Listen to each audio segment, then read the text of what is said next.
ለአውሬውና ለምስሉ ያልሰገዱትን ምልክቱንም በግንባራቸው በእጃቸው ላይ ያልተቀበሉትን አየሁ።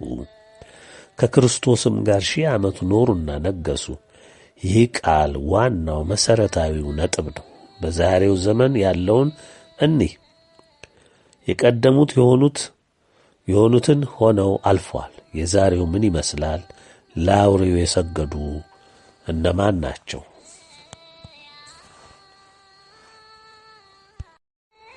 መላው ዓለም ለአውሬው ሰግዷል ማለት ይቻላል። ምክንያቱም ያልሰገዱት ቁጥራቸው ኢምንት ነውና። ኢምንቶቹ ያልሰገዱት እነማን ናቸው? የተዋሕዶ ኦርቶዶክስ እምነት ተከታዮችና እውነተኞቹ አማኞች ናቸው። ባጭሩ መልሱ ይህ ነው። ሁሉም ኦርቶዶክስ ይህንን አያሟላም። ምክንያቱም ተዋሕዶ ኦርቶዶክስ ሆኖ በልማድ ብቻ ስሙን አንጠልጥሎ ተብታቢ፣ ጠንቋይ፣ ኮከብ ቆጣሪ እንዲሁም ከተለያዩ እምነቶች ጋር የተዳበለ ንስሐ ሳይገባ ዘወትር የሚሰርቅ፣ የሚነጥቅ፣ የሚዋሽ፣ የሚያመነዝር፣ ትዕቢተኛ፣ አታላይ፣ ክፉ፣ ጨካኝ ባህሪ ይዞና ተሸክሞ ያለ ንስሐና መጸጸት የሚመላለስ ተሐድሶ፣ ቅባት፣ ጸጋ እያለ ቤተ ክርስቲያንንና መሠረታዊ ሕጓን ያፈረሰ እረኞች ሆነው ከመናፍቁም ከካቶሊኩም ከእስላሙም ለውሸት ዓላማቸው ሲሉ ለፖለቲካው ለገዢው መሳሪያ የሆኑና ምዕመኑንም እንደዚያው ያደረጉ ለከሃዲዎች ለአውሬው መንግስታት ሹመኞች በታማኝነት የሚያገለግሉ ሁሉ ለአውሬው የሰገዱ ናቸው። ለአውሬው የሰገዱ ያመለኩ ምልክቱንም በግንባራቸው በእጃቸው የጨበጡ እነዚህ ናቸው። እስላም፣ መናፍቅ፣ ካቶሊክ፣ አንግሊካን፣ ፕሪስባይቴሪያን፣ ሰበተኛ አድቬንቲስት፣ ጆሆቫ፣ ጠቅላላ ፕሮቴስታንት የሆነ በሙሉ ሽንቶይዝም፣ ታኦይዝም፣ ኮንፊሽያኒዝም፣ ሂንዱይዝም፣ ሲኪዝም እንዲሁም በቁጥር ለመገመት የሚያስቸግሩ የልማድ እምነት የጨበጡ ከዚህም በላይ ባለ ዕውቀቶች ዕውቀታቸውን፣ ጥበባቸውን፣ ወረቀታቸውን የሚያመልኩ ሀብታቸውን የሚያመልኩ ሁሉ ለአውሬው የሰገዱ የሚያመልኩት ምልክቱንም የተሸከሙ ናቸው። እነዚህ ዛሬ የምናያቸው የአውሬው ልጆች ሲጠረጉ የሚቀሩት ለአውሬው ያልሰገዱት ያላመለኩት ስለሆነ ከክርስቶስ ጋር የሚነግሱ ናቸው። ወደ ትንሣኤው የሚሻገሩም ናቸው። እውነቱ ይህ ነው። ክርስቶስ እንዴት ይነግሣል? አዎን ይነግሣል። በመረጣቸው ባሮቹ እግዚአብሔር መንፈስ ቅዱስ በላያቸው ያርፋል። ክርስቶስን ይለብሱታል። በእነዚህ ቀዳማይ አገልጋይ ባሮቹ ላይ ያረፈው ክርስቶስ ከቀሩት ሕዝቦቹም ላይ ቅዱስ መንፈሱን ስለሚያሳርፍ አብሮ ነገሰ ማለት ምስጢሩ ይኸው ነው። የሚወደውን ያደርጋሉ፣ የሚጠላውን ይጠላሉ። መሪያቸው፣ አስተማሪያቸው፣ ሁሉንም የሚያከናውነው በእነሱ ያደረው እግዚአብሔር መንፈስ ቅዱስ ነውና። የቀሩት ሙታን ግን ይህ 1000 ዓመት እስከሚፈጸም ድረስ በሕይወት አልኖሩም። ዓለም ከተፈጠረ ጀምሮ በምድር ላይ ከአዳምና ሔዋን የተፈጠረ በሞት የተከደነ ሁሉም በዚህ የመጀመሪያው ትንሣኤ አይነሳም። የሚነሱት ለመጨረሻው ፍርድ ዓለምን በምታበቃበትና በምትሰናበትበት ጊዜ ብቻ ነው። በፊተኛው ትንሣኤ ዕድል ያለው ብፁዕና ቅዱስ ነው ይላል። ሁለተኛው ሞት በእርሱ ላይ ሥልጣን የለውም። እንግዲህ ቃሉ ግልጽ ነው። በኢትዮጵያ ዓለም ብርሃን መልእክታት ግልጽ ተደርጓል። የትንሣኤው ባለቤት የተዋሕዶ እምነትን ያጸናችው ኢትዮጵያ ናት። ዓለም በሙሉ እየጨፈጨፋት ጸንታ የቆመችው እሷው ናት። የክርስቶስ ካህናትም የሚሆኑት የተዋህዶ አርበኞች ናቸው። ረጅሙን ዘመን በምድር የሚነግሱትም እነሱ ናቸው። ከዚህ በኋላስ ሺውም ዓመት ሲፈጸም ሰይጣን ከስራቱ ይፈታል።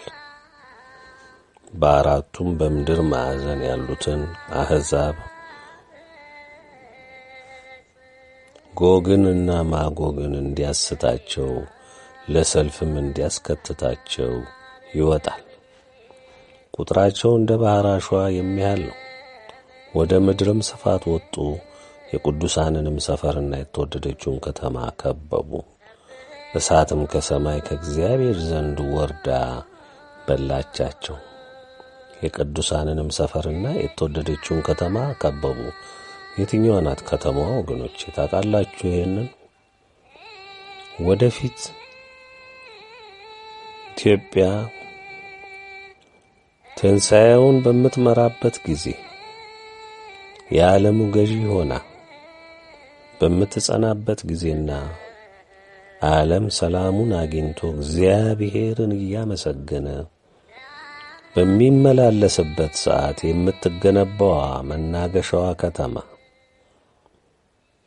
የንጉሡ መቀመጫ ዋና ከተማ፣ የንጉሶች ሁሉ መቀመጫ ከተማ፣ የከበሩ የተዋህዶ ኦርቶዶክስ እምነት መሪዎች አባቶች ከተማ፣ የቅዱሳን ሁሉ መገናኛ ከተማ፣ 24 ሰዓት ሙሉ ያለማቋረጥ በምንም ደቂቃ የማይቋረጥ ምስጋና ለእግዚአብሔር የሚፈስባት ከተማ፣ የሥላሴ የክብራቸው መገለጫና መመስገኛ ምድር የሆነችው አገር ኢትዮጵያና ከተማዋ ይህች ናት። ጠላት በታላቅ ቁጣና ቅናት የሚከባት፣ እግዚአብሔር ደግሞ በታላቅ ቁጣና ቅናት እሳት ከሰማይ አውርዶ ሙልጭ አድርጎ ዲያብሎስን ከነ ዘር ማንዘሩ ጠርጎ የሚያስወግድበት ታላቅንም ፍርዱን የሚገልጽበት ማለት ነው። እሳትም ከሰማይ ከእግዚአብሔር ዘንድ ወርዳ በላቻቸው የሚለው ይሄንን ነው። ያሳታቸውም ዲያብሎስ አውሬውና ሐሰተኛው ነቢይ ወዳሉበት ወደ እሳቱና ወደ ዲኑ ተጣሉ። እግዚአብሔርን ዓይን እንጠነቁላለን፣ የእግዚአብሔርን ዓይን እንወጋለን ብለው ሲሉ ዋጋቸውን ያገኛሉ ማለት ነው። ከመጀመሪያው ትንሣኤ መጀመርና መፈጸም ጀምሮ የታሰረው ዲያብሎስ ለአጭር ጊዜ ተፈቶ በመጀመሪያው የትንሣኤ ዘመን ልዑልን ስታከብር ስታመሰግን የቆየችውን ከተማ በእግዚአብሔር የተወደደችውን ከተማ ለማጥፋት ይከባል ማለት ነው። በዚህ የዲያብሎስ ድርጊት መነሻነት የእግዚአብሔር ፍርድ ይገለጣል። እሳት ትወርዳለች፣ ዲያብሎስንና ዝግንትሉን ትበላለች። ያሳታቸው ዲያብሎስ አውሬውና ሐሰተኛው ነቢይ ወዳሉበት ወደ እሳቱና ወደ ዲኑ ባህር ተጣለ።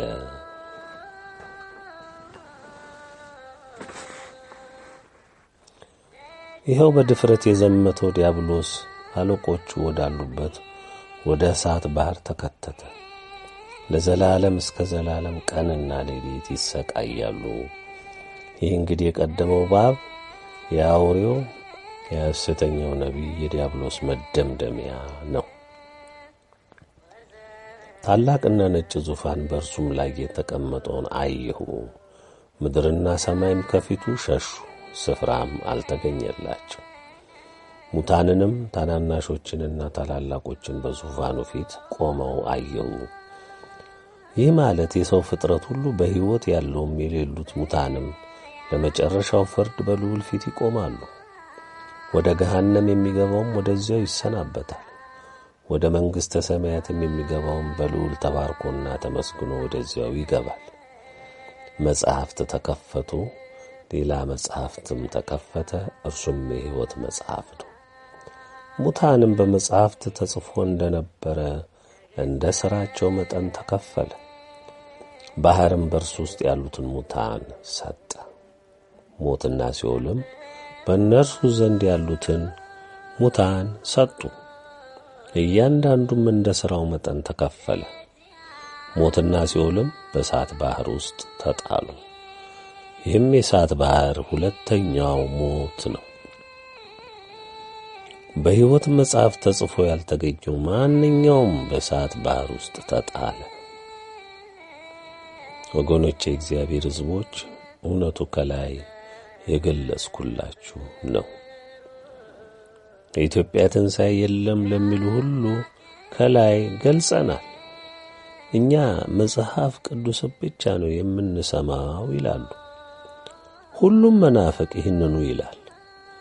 ዛሬም የኛው ሰባኪ ነን የሚሉ ከመናፍቅ መፈልፈያ ኮሌጅ ተመርቀናል ይላሉ። በየመድረኩ እየዘለሉ በድፍረት ዲያብሎስ በሰጣቸው ትዕቢት ተሞልተው የቀደሙት አባቶቻችንን ገድል፣ መንፈሳዊ ተጋድሎ ይንቃሉ፣ ያቃልላሉ። በተጋድሏቸው ዘመናቸውን ሁሉ ለእምነታቸው ለተዋህዶ ተንከራተው፣ ተቀጥቅጠው፣ ተሳደው፣ ተርበው፣ ተጠምተው፣ ሲብስም ታስረው፣ ተገርፈውም እንዲሁም በሰማዕትነት ያለፉትን ሁሉ ያቃልላሉ። በዚህ ሁሉ ዋጋ ያጸኑትን ድንበር ያፈርሳሉ። እነዚህ የዘመናችን ጉዶች በእነሱ የክህደት አንደበት ሊነሱ ቀርቶ ሊታሰቡ ያልተገባቸውን የተዋህዶ አርበኞች ከልዑል ተገልጦላቸው የተናገሩትን የትንቢት ቃል ሲክዱና መንፈቅናን ሲያጸኑ እየተመለከትን ነው።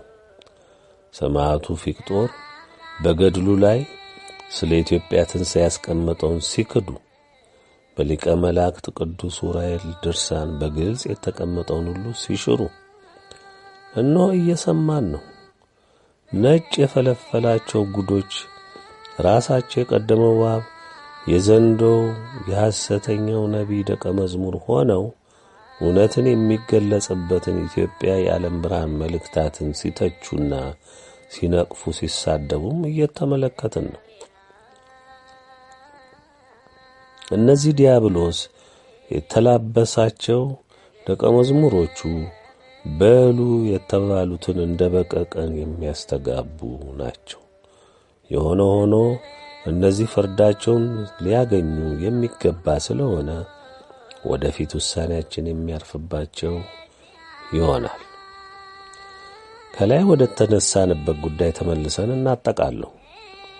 እንግዲህ በሰፊው ለመግለጽ እንደተሞከረው በሐዋርያው ዮሐንስ የተገለጸው የዮሐንስ ራእይ ምዕራፍ 16፣ ምዕራፍ 18፣ ምዕራፍ 19 እንዲሁም መጠቅለያውና ማሰሪያው ምዕራፍ 20 ምን እንደሚል በዝርዝር ለመግለጽ ሞክሬያለሁ።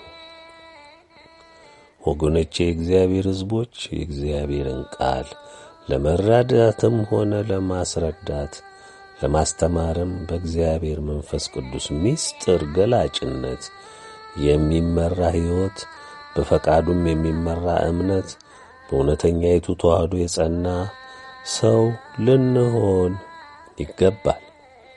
ማንም መናፍቅ የኮሌጅ ምሩቅ ነኝ የሚል የሥነ መለኮት ተመራማሪ የእግዚአብሔርን ቃል እንዳሻው ሲገልጠው ወይም ሊገልጠው አይችልም።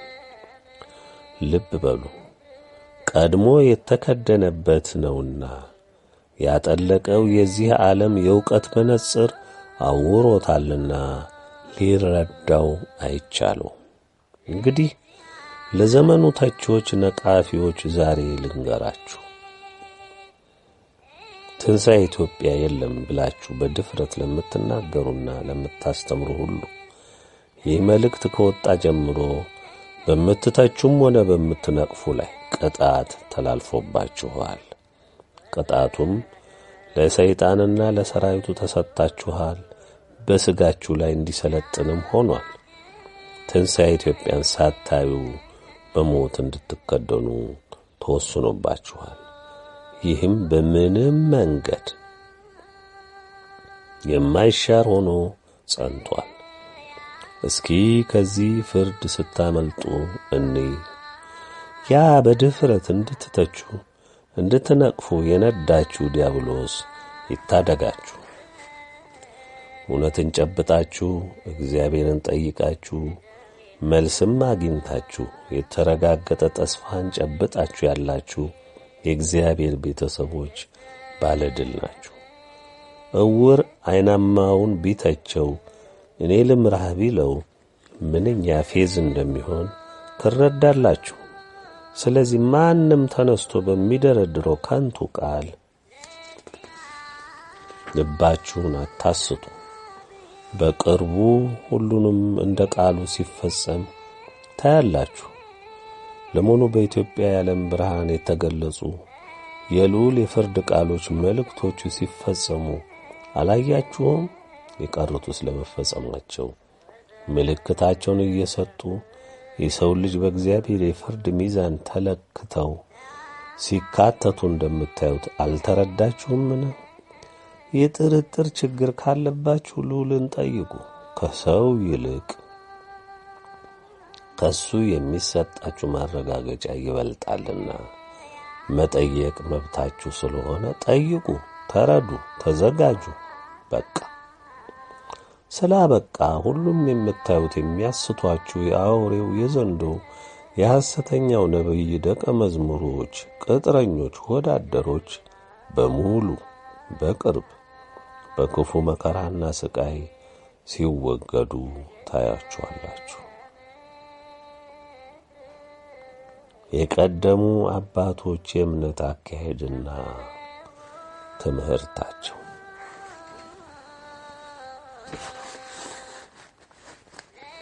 ይህ ርዕስ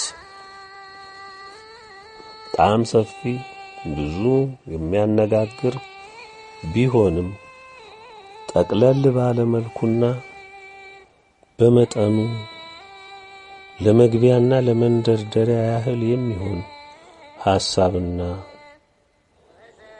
በውስጡም ያለውን እውነት እንድትጨብጡ ወደዚያም ዘልቃችሁ በጥልቀት እውነቱን እንድትረዱ ለማድረግ የተላለፈ ቃል ነው። የቀደመው አባቶች የእምነት አካሄድና ትምህርታቸው በቀደመው ዘመን በአባቶቻችን ጊዜ እምነት ነው። ለድርድር የማይቀርብ ሕይወት የሚሰዋበት አምልኮት በእውነትና በመንፈስ በመታመን ነው። ዛሬ ያ የለም። አመልካለሁ የሚለውም ልማድ አድርጎት መመላለስን እንደ ትክክል የሚቆጥር መሰረቱን ያላጠበቀ ነው። እንደምታዩት እንደምትሰሙት የሚበዛው ወጣት የዘመኑ ዕውቀት ሰለባ የሆነ በዚያው ዕውቀቴ በሚለው የተንሸዋረረ ምልከታው የአባቶችን እምነት ንቆ የነጩን እምነት የወረሰ በመሆኑ ለዛሬው የአገራችንም ጥፋት ለትውልዱም በቁም መሞት አድርሶታል። እሱ ሙታን ሆኖ ድቁቅና ደካማ በመጠጥ በጫት በምንዝርና ደቆና ወድቆ የቤተሰቦቹን የተዋህዶ እምነት ይንቃል። ከአባቶቹ ስለ እምነት አይጠይቅም።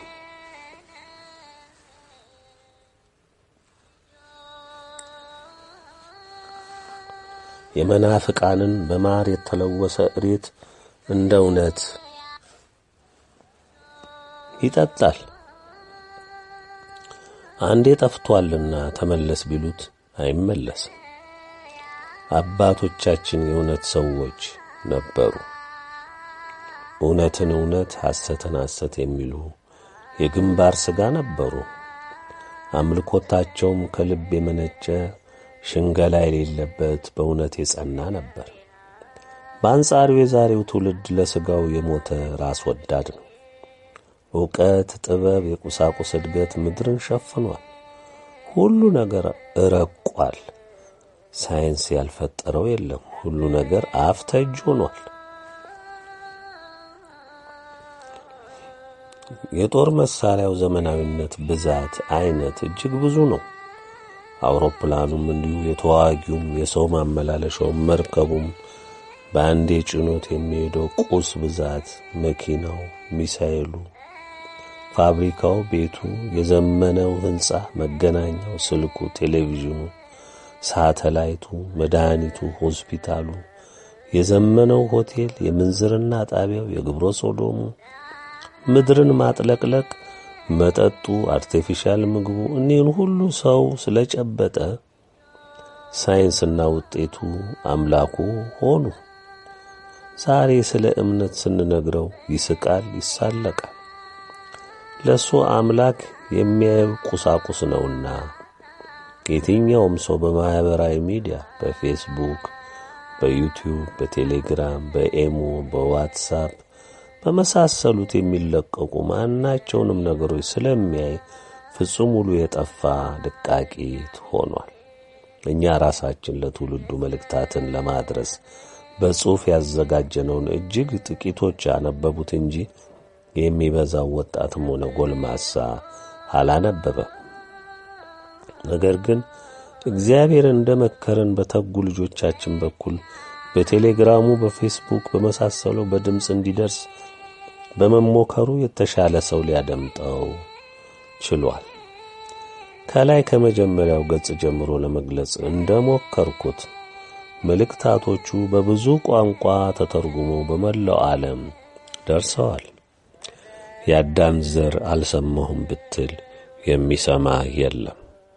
ንቀህ ተውከው እንጂ የምትሰማው የመናፍቅ አለቆችን ትምህርት ነው።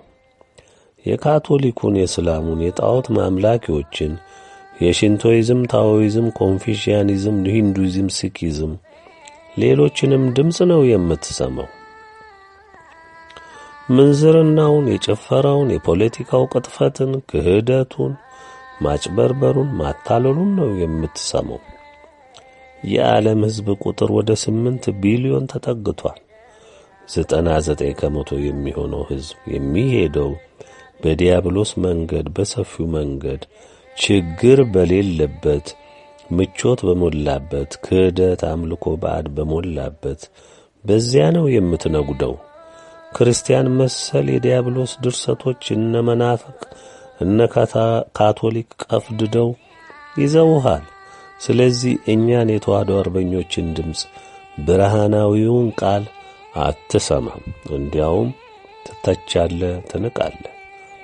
በክህደት ውስጥ ያለውን ሕዝብ ስናየው ሁሉም የዓለም ሕዝብ ነው ማለት እንችላለን። አሁንም ልትረዱ ይገባል። የቅጥፈት፣ የቀደመው እባብ፣ የዘንዶ፣ የሐሰተኛው ነቢይ ድርሰቶች የሆኑትን መናፍቃንን፣ ካቶሊኩን፣ እስላሙን፣ የሩቅ ምስራቁን እምነቶች ደምሩ፣ ከሃዲውን ደምሩ፣ ግብረ ሶዶሙን፣ ተብታቢውን፣ ኮከብ ቆጣሪውን ደምሩት።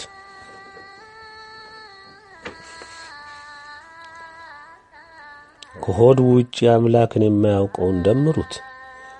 እኔ ያላስተዋልኳቸውን ሁሉ ደምሩ። ስንት ለእግዚአብሔር በእውነት ያደረ ሰው ታገኛላችሁ። በግልጽ ነው የሚያረጋግጥላችሁ። የለም እኮ ነው የሚያስብለው። በኢትዮጵያ በእግዚአብሔር ቸርነት ተጠብቀው ከታላቁ መከራ ያመለጡ በእውነትና በመንፈስ እግዚአብሔርን ያመለኩ የተዋህዶ ኦርቶዶክስ አርበኞች የደከመውንም የበረታውንም የተመረጠውንም ጨምረን በእግዚአብሔር ፍቅር ተወደው ለትንሣኤ የታጩትን ቁጥር ብነግራችሁ መቼም እንደምትደነግጡ ይገባኛል። እውነት ነውና ግልጽ ይሆንላችሁ።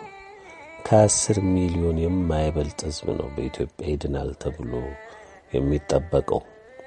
እግዚአብሔር ቸርነቱ ብዙ ነውና ጥቂቶችን በምሕረቱ ከልሎ ጉድለታቸውን ከድኖ የፈቃዱን ቁጥር ቢጨምርበት ለኔ ድል ነው ብዬ እቆጥረዋለሁ። ከተቀረው አፍሪካ ቢተርፍ ወይም ቢገኝ ከ3 ሚሊዮን የማይበልጥ ነው። ሁሉም እምነታቸው ጣዖትና እስልምና፣ ካቶሊክ፣ መናፍቅ ነውና ከዚህ የዘለለ እምነት የለሽ ስለሆኑ የሚተርፍ የለም።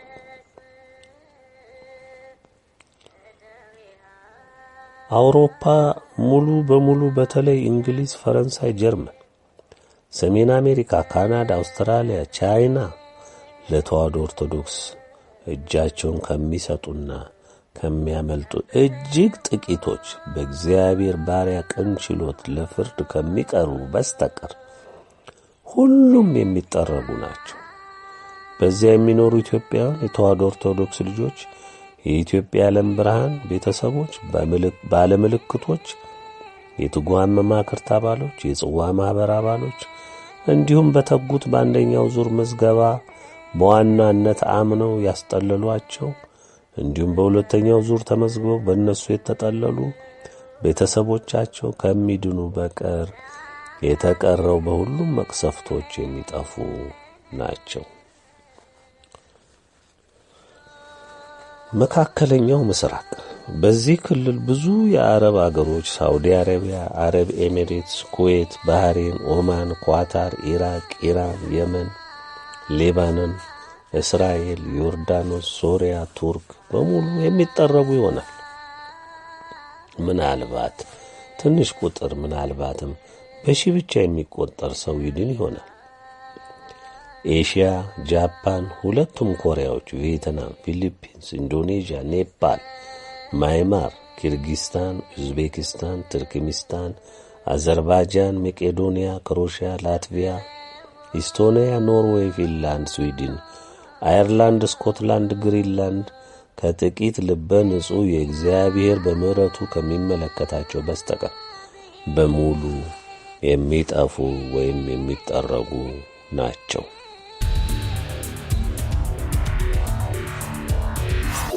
ራሻ፣ አርመን